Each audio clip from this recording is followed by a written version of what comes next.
Hello, my name is Dr. Jonathan Bortz, and I'm here to introduce you to the FeRivalator Smart Card. This is a new pocket tool to help you remember to check your patient's iron status and provide guidance for iron replacement therapy. If you carry this card around with you in your coat pocket or have it in each exam room, this will remind you that iron deficiency is rampant and should be actively looked for. The FeRivalator is a nice way to emphasize that the patient's hemoglobin may be normal even in the presence of iron deficiency. And the calculations here are based on FeRiva 21/7, and it's important to explain that the iron requirements and estimated weeks of therapy cannot be extrapolated to other iron products, not even other Avion iron products.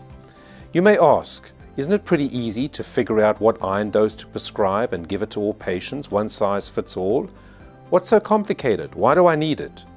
Well, you need it because it's not so simple. It's a moving target.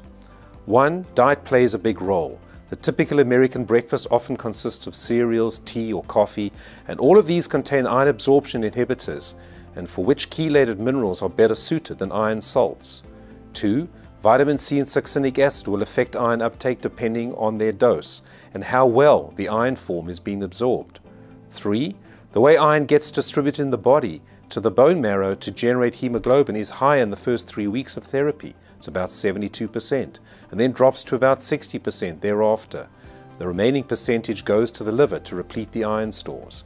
4. As iron therapy progresses and bone marrow and iron stores improve, the amount of iron that can get absorbed decreases. 5. There's an inverse relationship between the amount of elemental iron in a therapeutic dosage form and bioavailability. In other words, the higher the iron dose, the lower the percentage that dose is absorbed.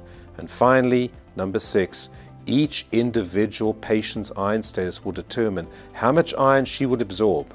That is why knowing her ferritin is important. This is how it works. Push or pull the top sliding panel until it shows the patient's hemoglobin in the top square window. The second square window will now show how much iron is needed to raise the patient's hemoglobin to 12 grams per deciliter. And the round window with the FeRiva 21/7 logo will show the number of weeks estimated to reach that target hemoglobin. Next, let's look at the iron stores. Now look at the square window at the bottom of the FeRivalator and push or pull the bottom sliding panel until it shows the patient's baseline ferritin. If you have not checked a ferritin level, this is a reminder to do so, as it's a very useful measure of your patient's iron stores and status. The second square window from the bottom will now show how much iron is needed to replenish the patient's iron stores to at least a ferritin of 45 micrograms per liter.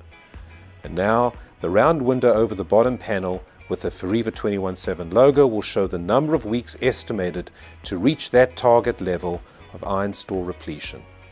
Now add up the two estimated totals to get the length of time it's estimated for FeRiva 21/7 to restore both hemoglobin and the iron stores to normal. Thank you.